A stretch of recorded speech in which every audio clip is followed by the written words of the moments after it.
Hey everyone, how's it going? Tharun here. Super excited to meet you in this tutorial.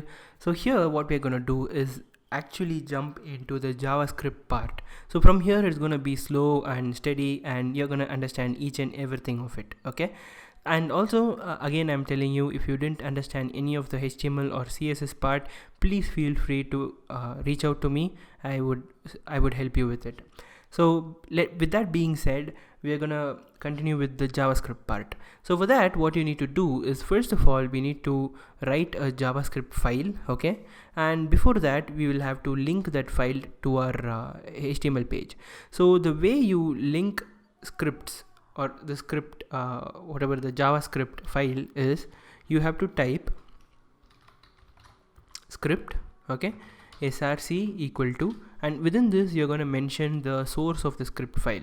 So in my case, let us have it inside the JavaScript folder. So for that, you're going to tell js/script.js and just close this.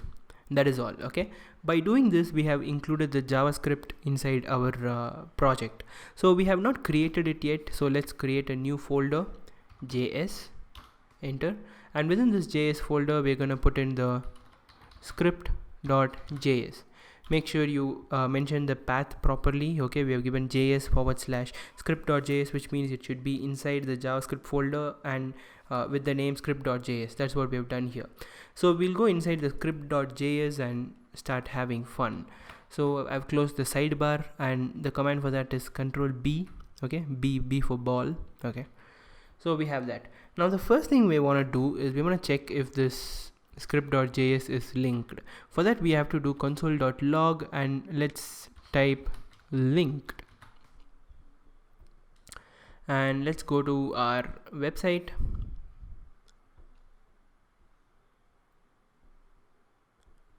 And here what we're going to do is we're going to reload the page, Ctrl+Shift+I to inspect, and when you go to the console, you're going to see that linked is found, okay? Okay, so that is from our console.log. Just don't worry about these warnings, okay? If they are something serious, then you need to worry about them, otherwise no problem. So we know that our script file has been linked because of this console.log, which is linked, okay? Now is the time to play the real game. Alright, so let's remove this. Okay, now the first thing what you want to do is you want to listen to the button click, right? So for that, as we learned in the course, you have to attach event listeners. So the way I'm going to do is I'm going to first grab that button. So let us look at that button first. Where is it? This button, okay? So we're going to grab this button. It has a class of btn, okay, and of type submit.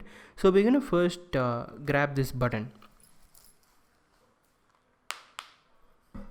So one way is that you could add the ID to this button, and you can listen to the click event, okay, the click event. Or what you could do is, even better way to do is, you have to grab this form, okay, and listen to the submit event of the form. So whenever the form is submitted, okay, you want certain things to happen.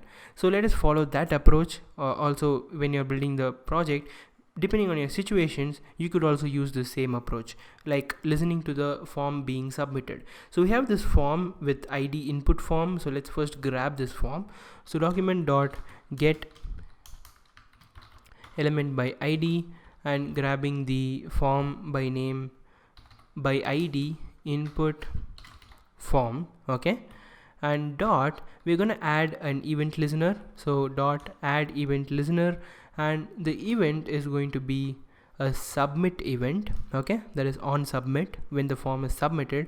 And we're going to call a function, okay, we're going to call a function which is called create note from input, okay. We're going to add a function, and the third parameter here is if we want any other event listener options, but here we don't want anything as such, so we're going to give it false. Okay, so that is done. So now whenever this form is submitted through the button, or when the button is clicked, it's this one and the same. we are gonna get a trigger to our function, which is gonna be the create note from input. So let's create that. So function create note from input, and this is the body of the function. So what does this function do? The first thing we want to do again is we want to console.log to check linked.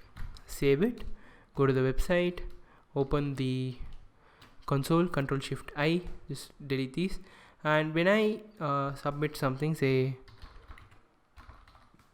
hello note, and when I click on create note, you see that we have this linked with that 2 exclamations. So that is with this linking of the function. So once we have linked with this create note from input, what we are going to do is, the first thing here is, as we learned in the tutorials, we want to do e.prevent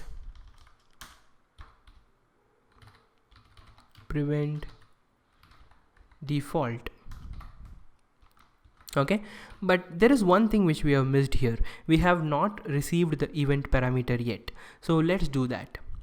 So in this function, we are going to receive the event parameter, which is going to give us the ability to prevent default. That is nothing but we are preventing the default actions of the form. Okay, we don't want the form to be submitted and the page to be reloaded and all, so we are going to give this e.prevent default. So what would happen here next is we would want to obtain the value from the input fields. So the way we do that is, let's have let, okay, we'll create a variable with the name note title equals to document dot get element by id, and we're gonna get the new note title input, okay, dot value, which means we want to get the value of that node title, not node value, we want the value alone. So yeah, we have got the value. Now in the same way, we are going to get the value of the body, the value of the content. So for that, again paste this, and we're going to change this to body, and this one to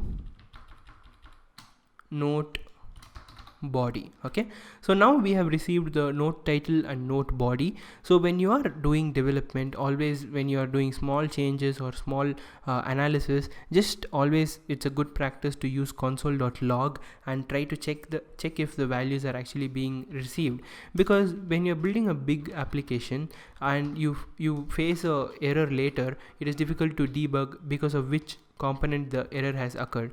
So let's just print the note body and note title, save it, and going back to the browser, Control Shift I, and let us give some enter. We have got the body and the title. So now we know that we are able to receive the body and the title. Let me just make it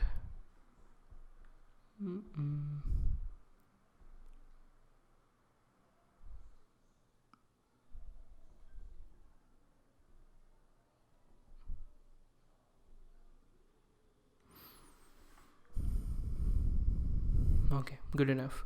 So we are getting the note body and note title, so there is no problem in that.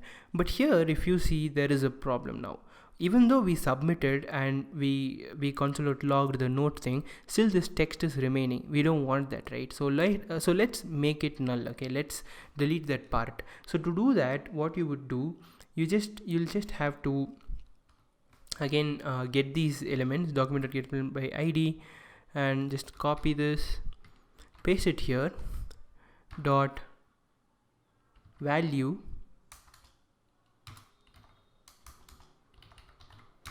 equals to nothing. Okay, and again the same way, get this and dot value equals to nothing. So we would empty it every time the form is being submitted, okay, because we don't want it to persist there, isn't it? So now the next thing what we would do is, from here let us call a function that creates the note when we submit the title and the body. So let that function be called create note, and it would receive the note title and note body. Save it, and it is time to create the create note. Now this create note function is going to be super fun because we are going to learn a lot of how you can create new elements, how you can append append the new created elements to the existing elements, so on. So see you guys in the next tutorial where we talk about create note and a lot of DOM stuff there. So see you there.